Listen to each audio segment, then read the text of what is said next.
doing the pressure. Oh.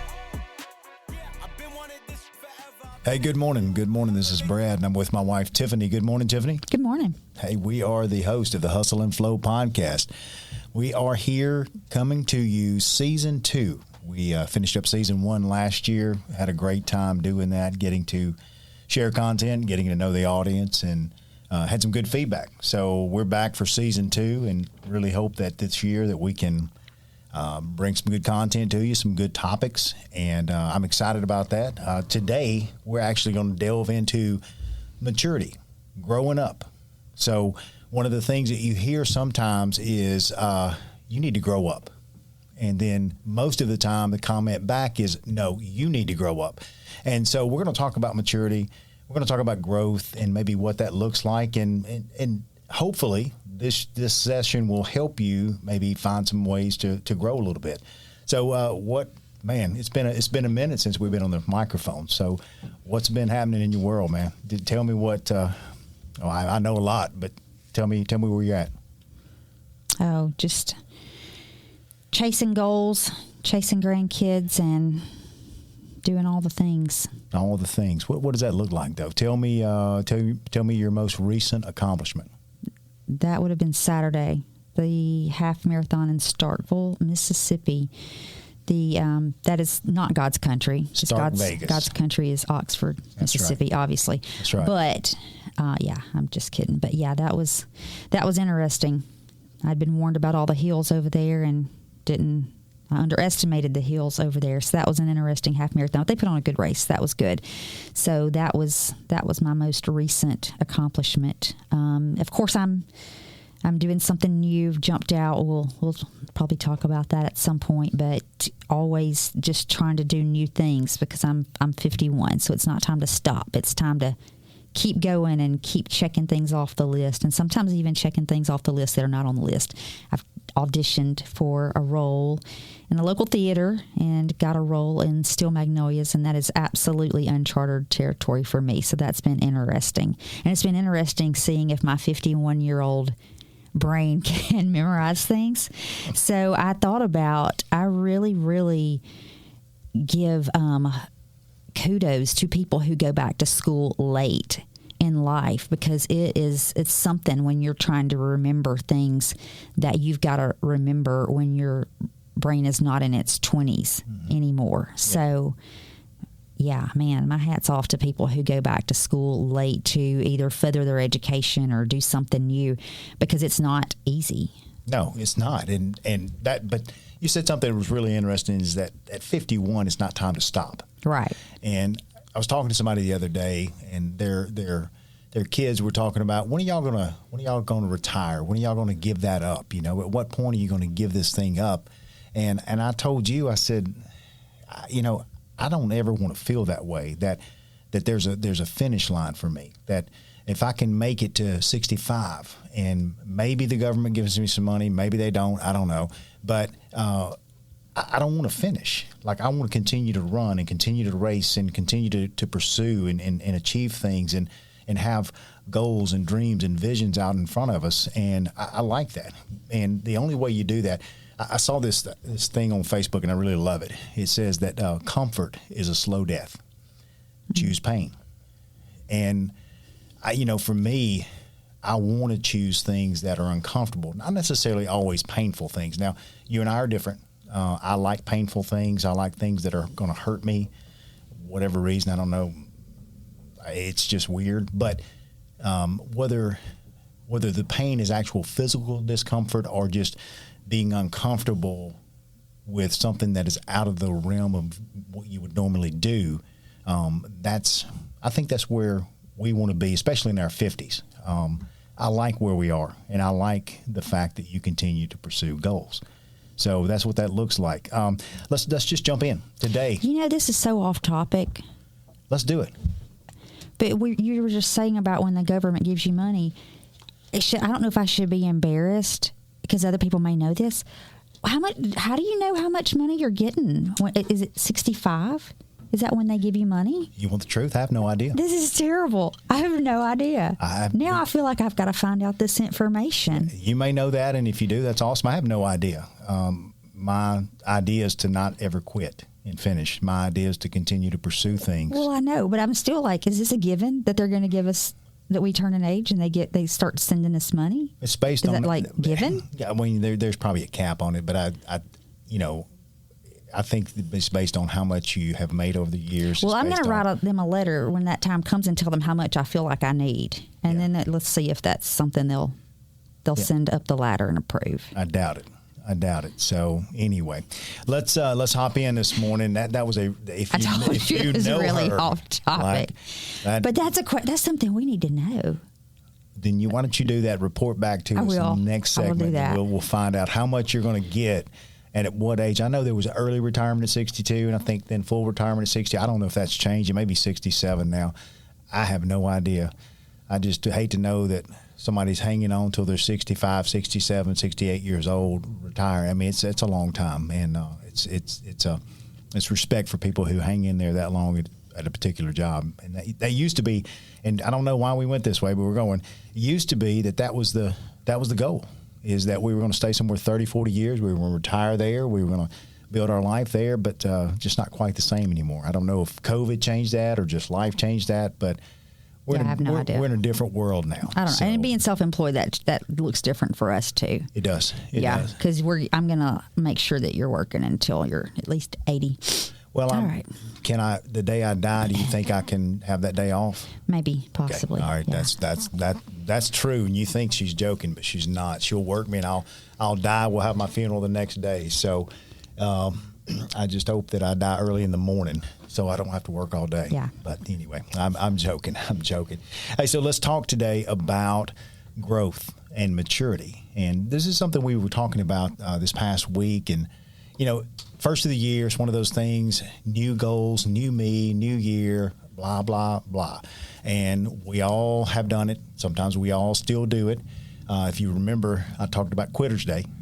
It was the second Friday of January is considered Quitter's Day. That's when most people quit their dreams, quit their goals, quit whatever they're doing. And a friend of mine who had been doing some stuff, he texted me and said, all right, I quit today. And so I said, come on, man, don't quit on Quitter's Day. Quit the next day. But, this is not necessarily about that kind of growth or that kind of maturity or how you can have your best 25. Okay? This is about really just some personal life skills of maturity and growing and what that looks like. So off the top of your head, what does growth or maturity, what does that mean when I say that to you? The first thing that comes to mind, and this is not all encompassing, is your outward actions. How you speak and how you handle situations. That's the first thing that comes to mind. Okay. So give me an example of what that may look like in your mind. Well, somebody says something that just doesn't sit quite right to you. So what do your reaction to that? Mm-hmm. How you would handle that. And I know for me, that would have been, handled like when I was in my 20s, I got my feelings hurt a lot. And I made up things in my head that didn't happen and got my feelings hurt a lot. So I hope that that's not still a thing now. I don't feel like it is. No, do you feel like are you saying that you got tougher skin, or maybe you process the information different now versus? I don't think I got tougher skin because my skin's not completely tough yet. But I think I grew up. I think I come to realize that, number one, things are not all about me. Mm-hmm. And the damage that it would do to me and to relationships for that particular thing, to have my feelings hurt all the time, or to frame things to where they must have been out to get me or offend me, or does that make sense? It does make sense. Thinking about that, I've always said that most people's favorite subject is themselves. And it is amazing to me how if you hear something or see something or read something on somebody's post and you're like, they're talking about me. They're talking about me. And you're like, I don't think they are. No, yeah, that's about me. That's about me. Because people's favorite subjects are themselves. And they love to be somehow involved in everything and get offended and wear their feelings on their sleeve about everything, you know. And you're right. And you said that, like, I think your response at 25 to something, I will say this, it was probably more volatile and sharp. When somebody said something to you, you would have more of a tendency to be sharp back, because that was just your nature at that age. But at 51, which is funny, we were talking about this the other day, somebody said, "You're one of the most diplomatic people I know." And I was like, that's right. I'm less diplomatic. At 53, I used to be real diplomatic. I'm the peacemaker, man. I'm like, hey, it's okay. We're gonna, hey. And now she's like, hey, it's okay. And I'm like, no, let me tell you. Listen. So I'm less diplomatic, and you are, because we've kind of changed gears and roles. But that is a maturity trait that you don't always, and I think that's it. You don't always have to say what's on your mind. Right. And growth and maturity allows you to shut up sometimes. Yeah, I'm talking about not always saying what's on your mind. And even sometimes you can say what's on your mind, but you don't need to say it to the person that it doesn't need to be said to. Mm-hmm. I've told, I've really been trying to teach my girls, and some more than others, it's okay to feel that way or say that, but you need to say it in the safety of family. If you've got something to say about, like, this situation at work or this situation in family or whatever, then you need to say it to somebody safe, that it's to where the situation does not blow up, just so you can get it out there and you can be heard. But you need to save that for those situations. You don't always need to say it on Facebook or in a text or to the person standing in front of you. So that's it. You don't have to say everything you're thinking sometimes in that moment. Right. You can say what you're thinking in the safety of another relationship, maybe. Right. Yeah. Because when I'm in a situation, you know me, my mind works quick, and I'm like, boy, I want to say something. And do I sometimes? Yes. Do I regret it? Yes. I can't unsend an email sometimes, and I'm like, man, I shouldn't have said that. Well, you're supposed to be able to know how, but I haven't figured that out yet. Well, I mean, I'm sure, but, like, I don't feel bad about it until about 10 minutes in, and then it's too late to retract it. You know, there's a time frame you can retract an email, but you do have to be careful what you say and how you say things. And I think the one thing that I've learned, and it's hard, is being slow to speak. And I think we've talked about this before on the podcast, is that you have to allow space in between the words that are said to you versus your reaction or whatever you're gonna say back. A lot of people don't take that time and that space to react. They automatically react because most people are already sitting on the edge of their seat because there's something they want to say, and they're not really paying attention, nor are they looking at the spirit of the person or maybe the thought behind whatever the person is trying to communicate to them. They just want to be heard. And the immaturity does that.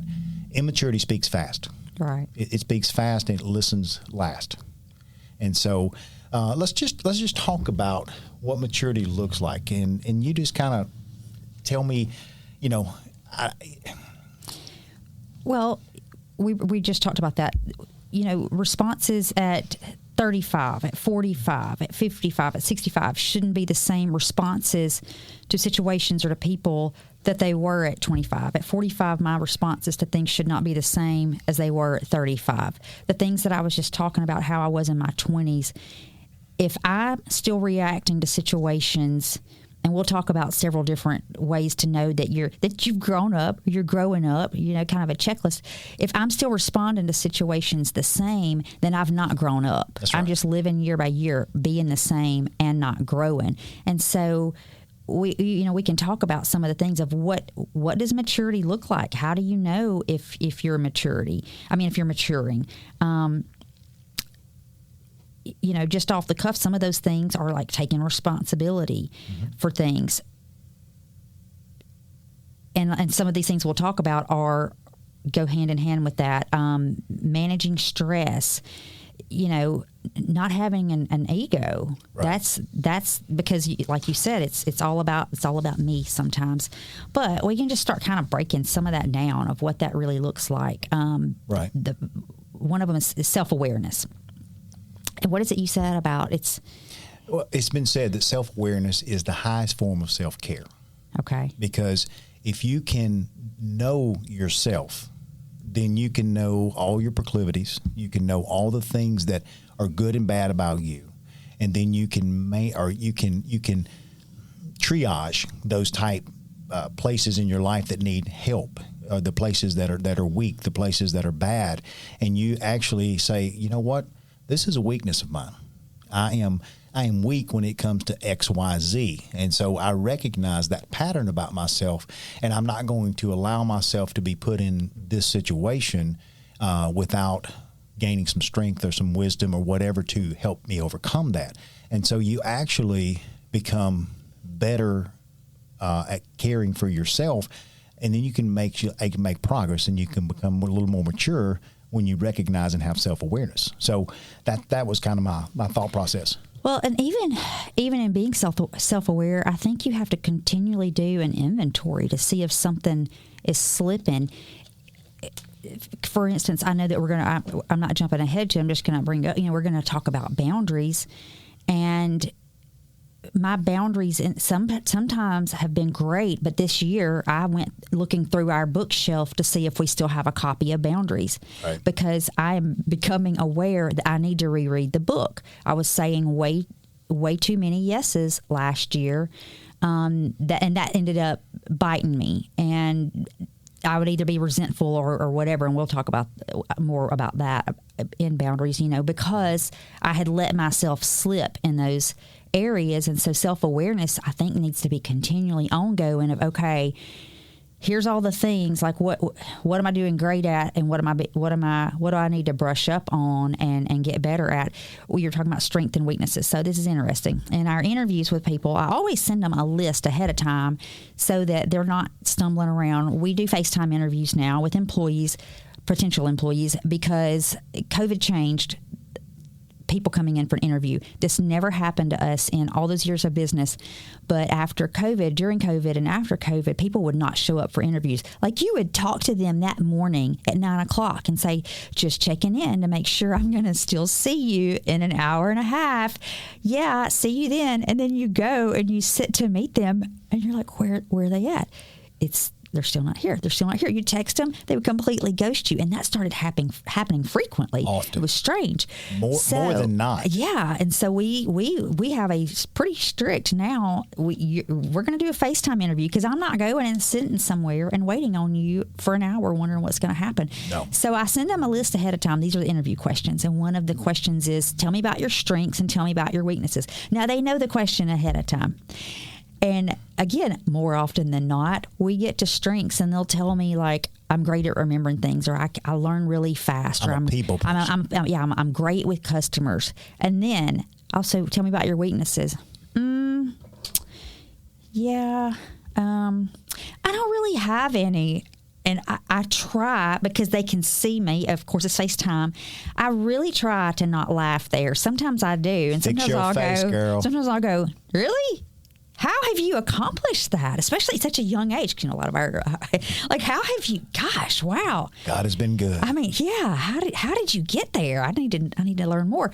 But yeah, being self-aware is realizing you do have weaknesses. We all do. We have weaknesses. So yeah, that's just kind of funny. So yeah. Well, that lets you know that their weakness is self-awareness.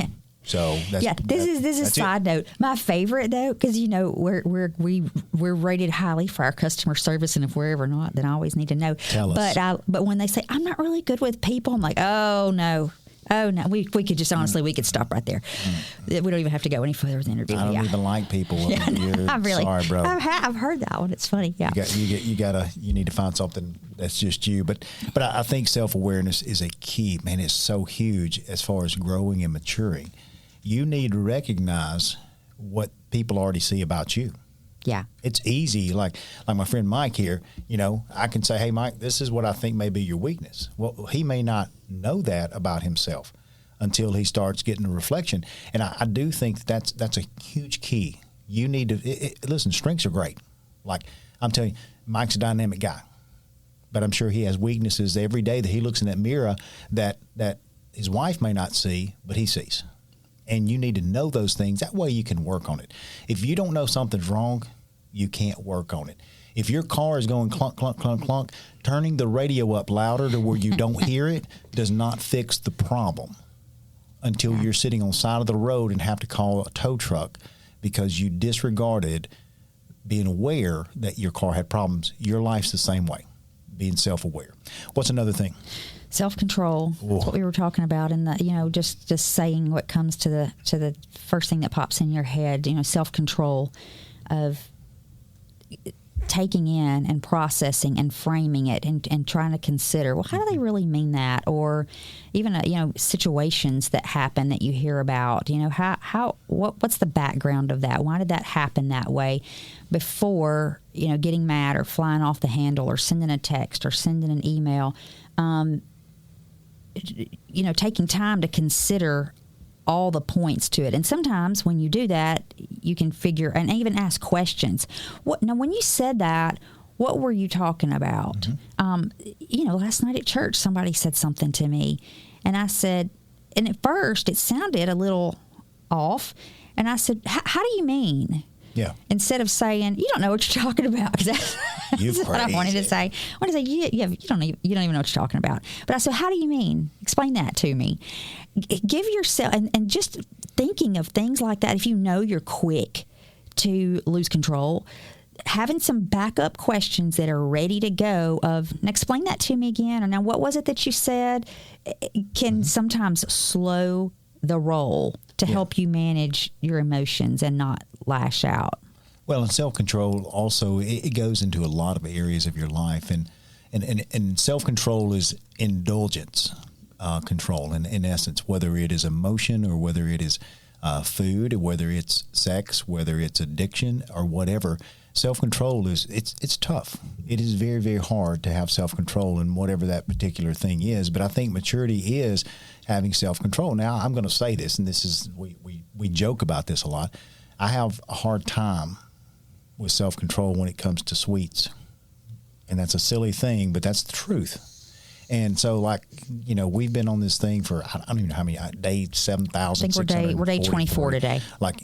No bread. So you're not even a third way there. No bread, no gluten, no sugar. Well, it's cool, man. It's worked for me. I've lost 10 pounds in 3 weeks. I feel great. I'm performing well. Mm-hmm. But the past couple of days, we had a huge catering that we did, and there was 3 pieces of red velvet cake left. I like red velvet cake. No, I love red velvet cake. And I asked you, I said, please throw that away. And you almost threw it away. I moved it to the counter beside the garbage can. She moved it to the counter beside the garbage can, not in the garbage can. And so here's the thing. It's just so hard to pick up cake and throw it. Perfectly good cake. And then last night she had cooked some things for the church, and she had chocolate cake or yellow cake with chocolate icing. That is my absolute favorite. And anybody wants to cook me one of those, I'll take it. I love them. But not for 50. But she said, hey, you want to taste this? I said, I can't have it.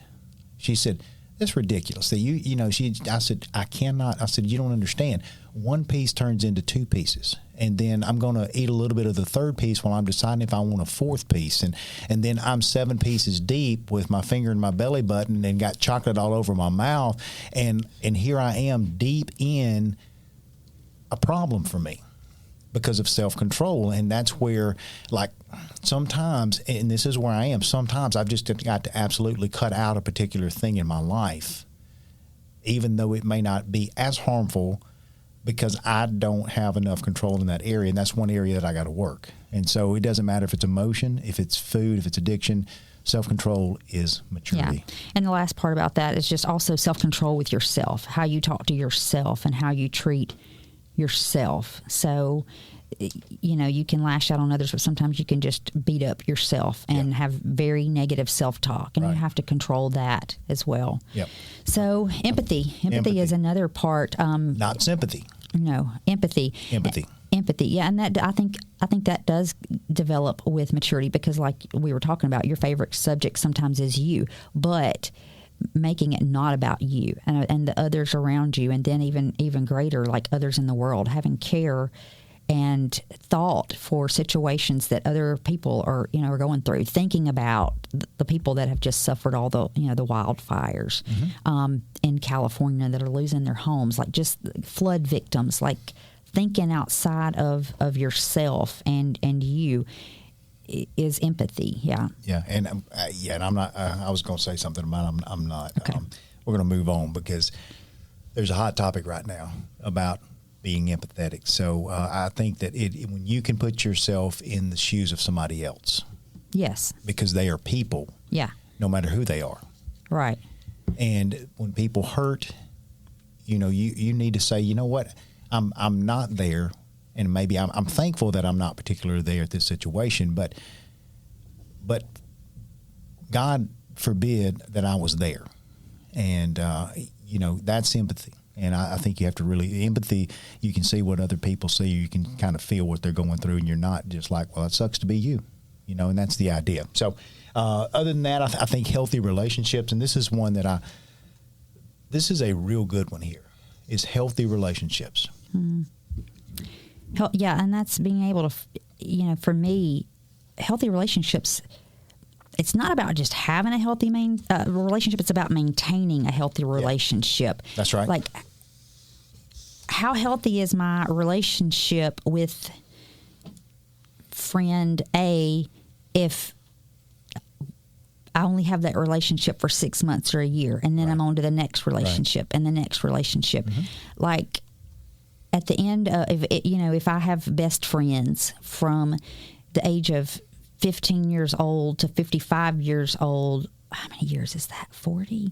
I shouldn't have had 40 best friends. Like, I would hope. One a year. Yeah. Like, that's the, and even, and that can go into dating and everything else. But in the relationships around us, family and friends, maintaining those relationships, putting the work into those relationships. Because if you've got a new best friend every year, then you need to stop and say, okay, why? Why? Now, it's fine to have new friends. Some people say no new friends. I've never understood that. Like, I like new friends. People, yeah. Yeah, that's what. Funny side note. It was funny to some, not shocking to others, that at mile 5 I made a new friend in Starkville, and I made her start talking to me and listening to me, and we ended up running together the rest of the whole 13 miles, talking nonstop, and we knew each other's names, kids' names, everything about each other. We're Facebook friends now and text friends, because I like new friends, right. And I was just determined she was going to be my new friend too. So that's. New friends are great, but we don't throw out our old friends. We've got to figure out how to maintain relationships. And if we're switching relationships all the time, then sometimes we have to say, okay, I've got to grow here. I've got to figure out why my relationships are tanking. Right. And it's the maintaining. And that is the key part. It's not forming, it's maintaining. I met a guy on running too. His name was Mark. I don't know anything else about him, but I made sure that I didn't let him beat me to the finish line. Well, that's important. That's important. That's important to you. I didn't care about forming relationships during the run. But anyway, so another thing is that we're conflict resolution. It's not okay to stay mad all the time. You just got to learn how to have a healthy resolution to conflict. Conflict is part of life. You're not going to agree with somebody. You're not going to see eye to eye, and it is okay to sit down and say, hey, listen, I don't necessarily agree with you about this. Mm-hmm. Let's talk about how we can work through this together. Yeah, and that's healthy, instead of just walking away mad, saying, okay, this is our issue. How can we talk through this? How can we get through this? And even sometimes, what is it? Agree to disagree. Yeah, and we do that sometimes. Yeah, we do. We agree to disagree. The other one, which I am still growing and I'm not figuring it out, is stress management. This is a part where we both know, and anybody close to me knows that, like, I am trying to work on it. One of my doctors said, well, go run. I said, I would be running all day. Like, I've got to stop at some point and live life. So that's not, I'm working on stress management, because for years I thought I didn't have stress, but then the older I got, it started exhibiting in other ways, because I just ignored that I do have stress, apparently. But, I'm working on that one. Right. That is one where I'm working hard on. Right. Well, yeah. and you could have asked me and I could have told you, you had stress, because It was stressful. But, another thing as we get toward the end here is constructive criticism. I can tell you now, the sign of a good person who has grown and matured can receive feedback without being a baby. Yeah. Now, listen, I'm going to be honest with you. I've struggled with that for a long time. I'm much better than I used to be. And because you would tell me things that I didn't want to hear. And even though I know they're true, sometimes what the feedback somebody's giving you is true. You're like, I don't want to hear that. And I especially don't want to hear that from you. And so getting feedback and not having an outburst, not being pouty, not wanting to, I'm not talking to you for 2 days, don't look at me, that is a sign of growth and maturity. And genuinely, most people have your best interest at heart when they're telling you that because stuff. If somebody is taking the time to tell you something that they know even may upset you and may make them maybe even mad at you, but they're going to take the risk anyway, that usually means they care enough about you to say, hey, I don't even know if you're aware of this, but I just want to point this out, that this is something you may want to think about and consider. It's usually, if it's constructive criticism, that's what it means. They're helping you to construct you to be a better you. And we need that mirror sometimes because our mirror gets cloudy and foggy and we can't see what we're doing or what we're saying or how we're behaving.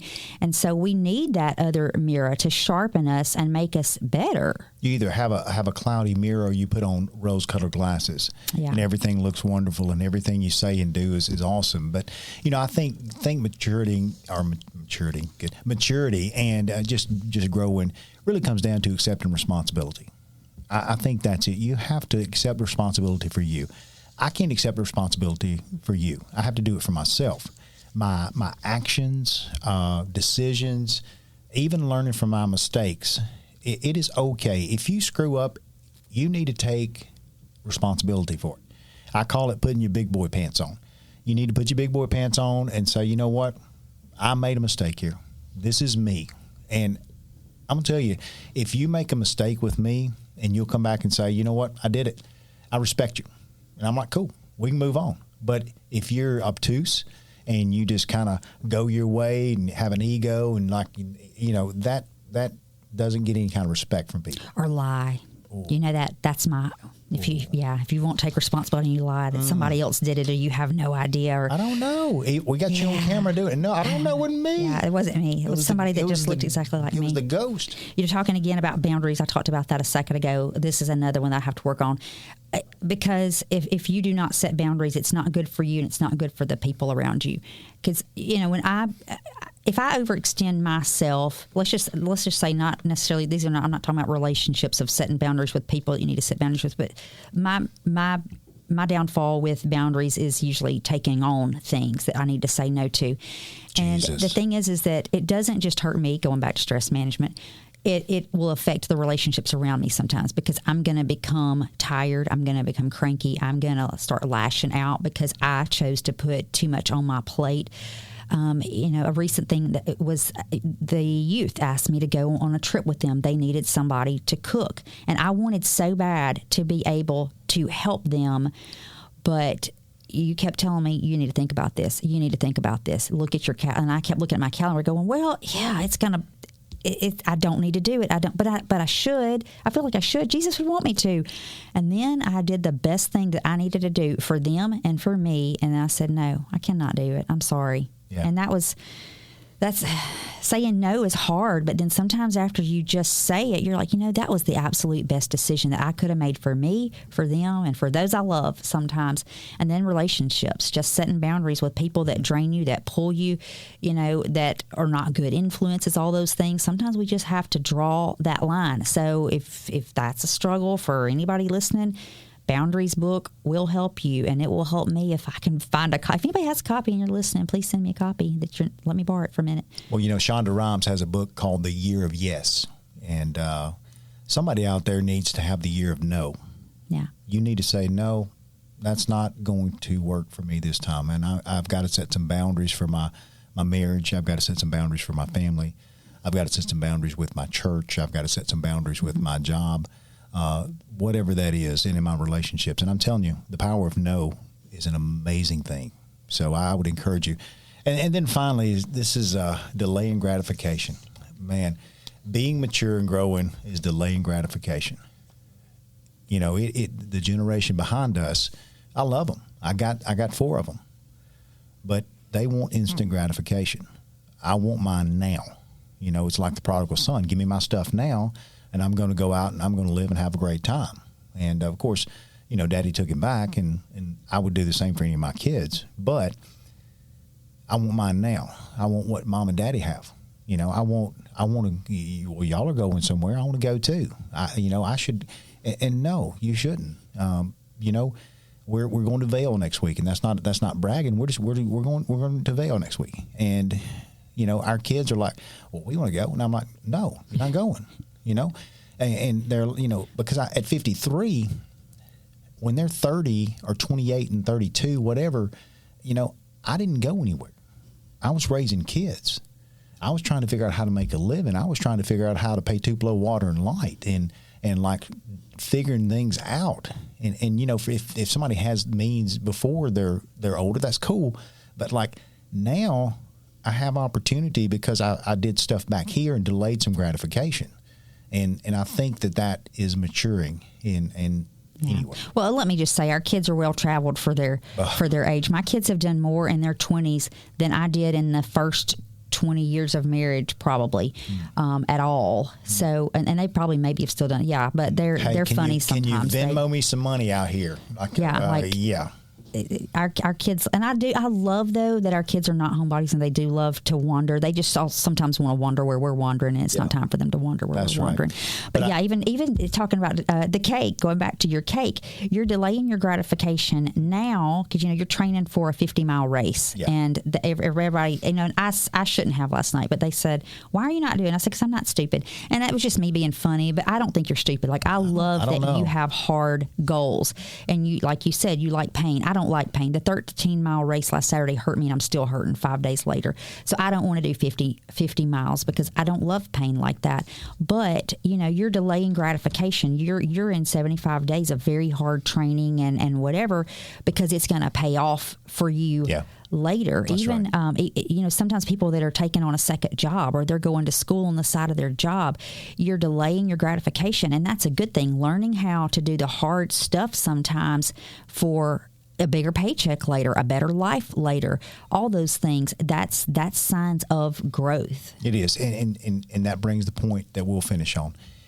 There's 2 people that I thought about. There's a lady named Jennifer who used to work for us. She worked a second job she worked for us 7 years. She worked for us a long time. Yeah. And so that they could get their stuff paid off and figured out and done. And then she was able about 2 months ago to quit because she'd been delaying gratification. And then the other lady, Kristen, at Chick-fil-A, that Chick-fil-A celebrated, you remember? Oh, yeah. She had been working so they could pay off all their bills and pay off their house and everything. And she did that, and her time was over because she delayed gratification. And maturity is being able to do that.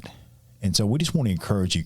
Listen, we're not telling you that we are fully grown, because we may be teenagers at times, but we're working that way to work through puberty and grow up and learn. And it's not easy.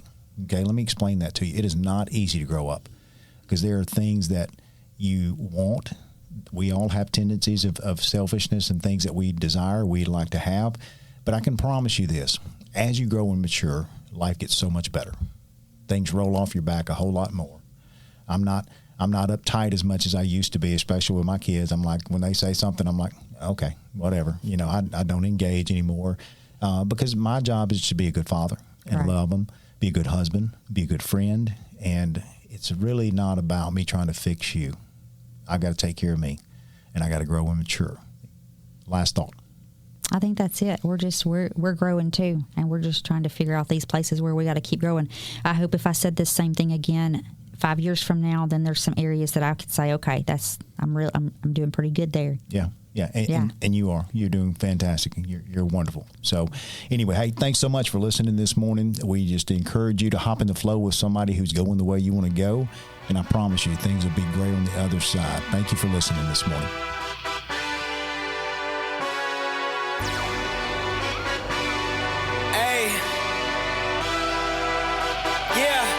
see how you do under pressure. Oh, yeah, I've been wanting this forever. I've been in the field with whatever they throw at me. Brush it off, pick myself up, moving on to the better.